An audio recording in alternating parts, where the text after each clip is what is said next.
In the quiet woods of Chatham County, North Carolina, there's a place that locals will warn you about. A place they refuse to visit after the sun goes down. It's a 40-foot perfect circle etched into the forest floor, and nothing, absolutely nothing grows inside it.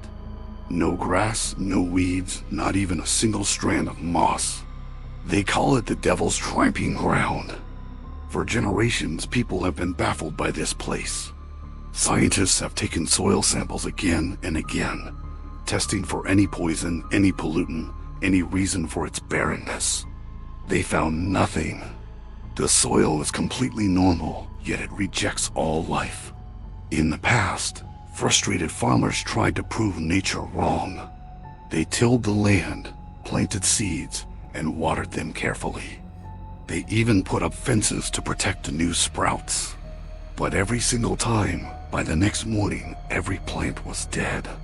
The strangeness doesn't stop with plants. Animals have an immediate instinctual reaction to the circle. If you try to walk a dog near it, it will whine and pull on its leash, desperately trying to get away. Horses will freeze in their tracks, refusing to take another step closer. It's as if they can sense something that we can't. The local wildlife gives it a wide berth too. You'll rarely see deer or other animals anywhere near the clearing.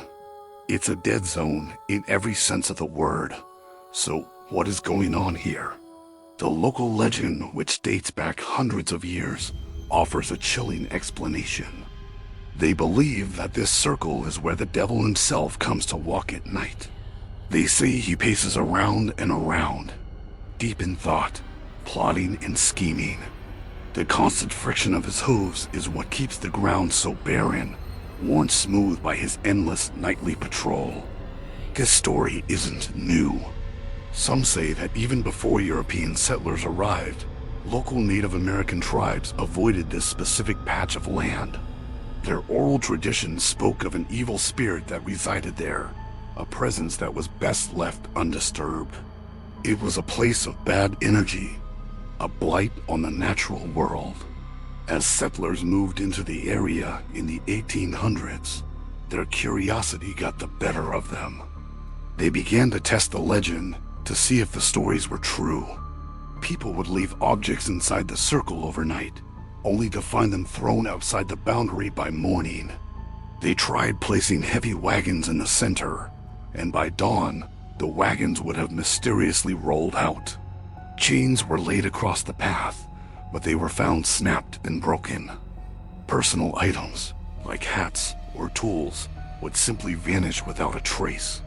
One of the most famous and disturbing accounts comes from a man who decided to spend the night inside the circle. He was a skeptic, determined to debunk the old folktales and prove there was nothing to fear.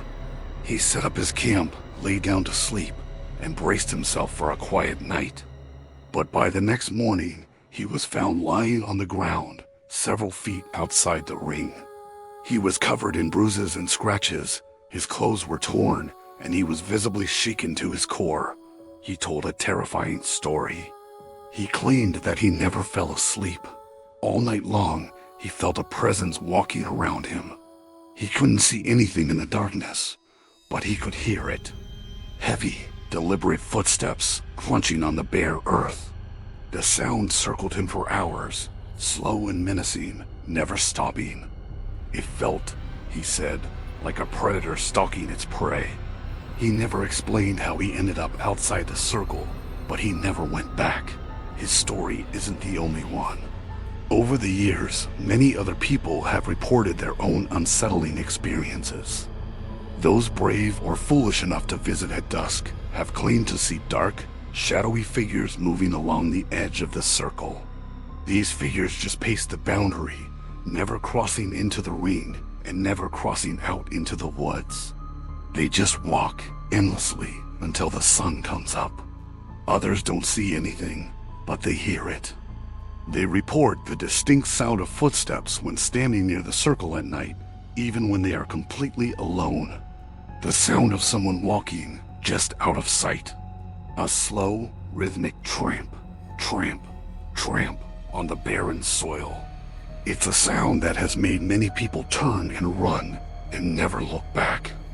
What's truly eerie is the consistency of the circle itself. It has never gotten bigger. It has never gotten smaller. The edges haven't faded or become overgrown. The forest has tried to reclaim it for centuries, but it can't. The circle remains exactly as it was when the first settlers found it, as if it's being actively maintained, as if something is still using it night after night.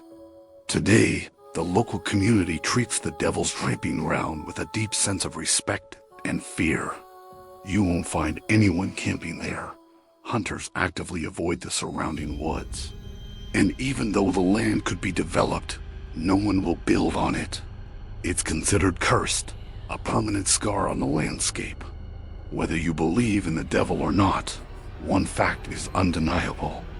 Something has worn that patch of earth bare. Something has kept it that way for hundreds, maybe even thousands of years. And based on all the stories, all the reports, and all the whispers in the dark, it's still walking. Thanks for watching. If you enjoyed this story, make sure to like and subscribe for more mysteries from the shadows.